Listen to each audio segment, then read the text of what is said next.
Hello dear, welcome back. मैं प्रियंका चौधरी और आज की इस वीडियो मॉड्यूल में हम पढ़ने वाले हैं क्लास 12th हिंदी की बुक आरोह भाग 2 के चैप्टर भक्तिन के क्वेश्चन आंसर, जिसकी लेखिका है महादेवी वर्मा जी। तो डियर स्टूडेंट्स, देखिए भक्तिन चैप्टर का हमारा पहला क्वेश्चन है, भक्तिन अपना वास्तविक नाम लोगों से क्यों छुपाती थी? भक्तिन को यह नाम किसने और क्यों दिया होगा? आंसर देखिए, भक्तिन का वास्तविक नाम लक्ष्मीन अर्थात लक्ष्मी था। लक्ष्मीन का वास्तविक अर्थ लक्ष्मी अर्थात धन की देवी होता है, किंतु उसके जीवन में लक्ष्मी का जीवन भर वास नहीं रहा, क्योंकि वह बहुत गरीब थी। लोग उसके नाम व उसकी स्थिति में विरोधाभास देखकर कोई उसका उपहास न करे, इसलिए वह लोगों से अपना वास्तविक नाम छुपाती थी। अब इसी का जो दूसरा क्वेश्चन दिया गया है आगे कि भक्तिन को यह नाम किसने और क्यों दिया। देखिए बेटा, लेखिका महादेवी जी ने ही लक्ष्मीन को भक्तिन नाम उसके गले में कंठी माला वह सिर मुंडा हुआ देखकर दिया। भक्तिन ने लेखिका से प्रार्थना की थी कि वे उसके वास्तविक नाम क्या था भक्तिन का? लक्ष्मीन का उपयोग न करे, इसलिए लेखिका ने उसे यह नाम दिया। क्वेश्चन नंबर 2 है, 3 कन्या रत्न पैदा करने पर भक्तिन पुत्र महिमा में अंधी अपनी जिठानियों द्वारा घृणा व उपेक्षा का शिकार बनी। ऐसी घटनाओं से ही अक्सर यह धारणा चलती है कि स्त्री ही स्त्री की दुश्मन होती है। क्या इससे आप सहमत हैं? तो हमारा आंसर देखिए बेटा, यह धारणा बिल्कुल सही है, क्योंकि इस कथा में भक्तिन को जिनसे घृणा व उपेक्षा मिली वे सभी स्त्रियां थी। भक्तिन की जेठानियों ने पुत्रों को एवं भक्तिन ने 3 पुत्रियों को जन्म दिया था, इसलिए उसकी सास और जेठानियां भक्तिन के साथ बुरा व्यवहार करती थी। भक्तिन व उसकी लड़कियों को सारा दिन काम करना पड़ता। उसकी जेठानियां अपने पुत्रों को अच्छा भोजन व भक्तिन की पुत्रियों को बचा हुआ भोजन दिया करती थी।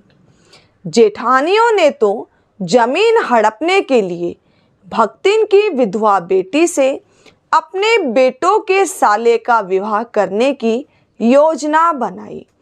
जब यह योजना सफल नहीं हुई तो भक्तिन पर अत्याचार और भी बढ़ गए। इन्हीं घटनाओं से स्पष्ट है कि स्त्री ही स्त्री की दुश्मन होती है।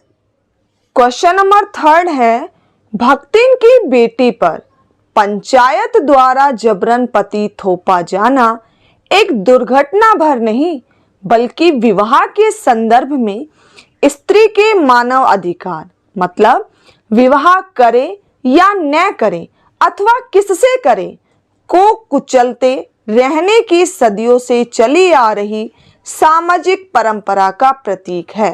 कैसे? आंसर देखिए, भारतीय समाज एक पुरुष प्रधान समाज है।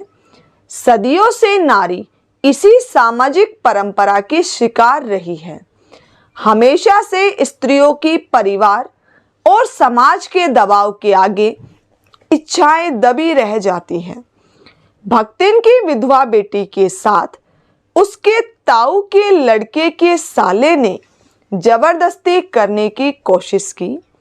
लड़की ने उसकी खूब पिटाई की, परंतु पंचायत ने अपीलहीन फैसले में उसे तीतरबाज युवक के साथ रहने का फैसला सुनाया, जिसे लड़की को ना चाहकर भी स्वीकार करना पड़ा।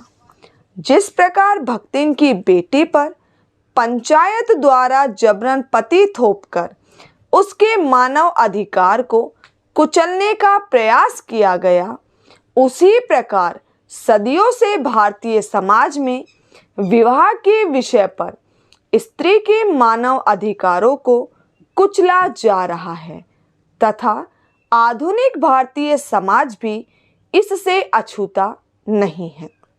क्वेश्चन नंबर 4 है, भक्तिन अच्छी है यह कहना कठिन होगा क्योंकि उसमें दुर्गुणों का अभाव नहीं। लेखिका ने ऐसा क्यों कहा होगा? तो डियर स्टूडेंट, सबसे पहले हम लिखेंगे कि भक्तिन अच्छी है, मतलब उसके गुण लिखेंगे, उसके बाद उसके दुर्गुणों का उल्लेख करेंगे। तो देखिए, भक्तिन एक भोली भाली व बुद्धिमती स्त्री थी। भक्तिन में सादगी, स्वामी भक्ति आदि अनेक गुण विद्यमान थे, लेकिन इसके साथ ही उसमें अनेक दुर्गुण भी थे जिससे यह कहना कठिन होगा कि भक्तिन अच्छी है। जैसे पहला पॉइंट है, लेखिका के इधर उधर पड़े पैसे रुपयों को भंडार घर की किसी मटकी में छिपा देना, ये उसका पहला दुर्गुण था। दूसरा है, जरा सी बात पर दूसरों को शास्त्रार्थ की चुनौती दे डालना। तीसरा दुर्गुण है, बातों को बदलकर इधर उधर करके बताना। चौथा दुर्गुण है, शास्त्रीय बातों की व्याख्या अपनी इच्छानुसार करना। पांचवा दुर्गुण है, दूसरों को अपनी इच्छानुसार बनाने का प्रयास करना परंतु स्वयं अपरिवर्तित रहना आदि। ये 5 प्रकार के उसमें क्या थे? दुर्गुण भी थे। अब है क्वेश्चन नंबर 5, भक्तिन द्वारा शास्त्र के प्रश्न को सुविधा से सुलझा लेने का उदाहरण लेखिका ने दिया है? आंसर देखिए, भक्तिन की यह विशेषता है कि वह हर बात को अपनी सुविधा के अनुसार ढाल लेती है। वह सिर मुंडाए रखती थी और लेखिका को स्त्रियों का सिर मुंडवाना अच्छा नहीं लगता था। उसने भक्तिन को ऐसा करने से रोकना चाहा, किंतु उसने शास्त्रार्थ का उदाहरण देते हुए कहा कि तीर्थ गए मुंडाए सिद्ध, अर्थात सिद्ध लोग सिर मुंडवाकर तीर्थ को गए। यह बात किस शास्त्र में लिखी गई है इसका ज्ञान भक्तिन को नहीं था, जबकि लेखिका जानती थी कि यह कथन किसी शास्त्र का नहीं है बल्कि स्वयं भक्तिन का गढ़ा हुआ है। नेक्स्ट और लास्ट क्वेश्चन है, भक्तिन के आ जाने से महादेवी अधिक देहाती कैसे हो गई?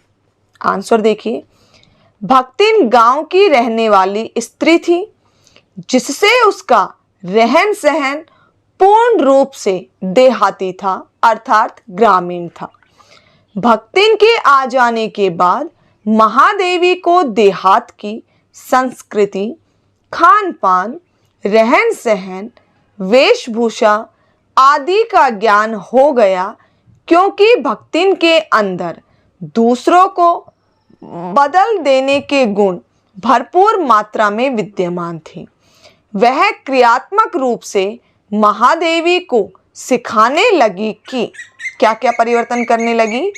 पहला, मकई का रात को बना दलिया सवेरे मट्ठे से सौंधा लगता है। दूसरा, बाजरे के तिल लगाकर बनाए हुए पुए गरम कम अच्छे लगते हैं। तीसरा, ज्वार के भुने भुट्टे के हरे दानों की खिचड़ी स्वादिष्ट होती है। चौथा, सफ़ेद महुए की लापसी संसार भर के हलवे को लजा सकती है। और पांचवा था, अपनी भाषा की अनेक दंत कथाएं महादेवी को कंठस्थ करा दी। इस प्रकार भक्तिन के आ जाने और उससे प्रभावित हो जाने के कारण महादेवी अधिक देहाती हो गई। तो डियर स्टूडेंट्स, ये थे हमारे महादेवी द्वारा रचित भक्तिन पाठ के अभ्यास के प्रश्नोत्तर। आई होप आपको क्लियर हो गए हों। तो यदि वीडियो अच्छी लगी हो तो इसे लाइक और शेयर करना ना भूलें। Thank you.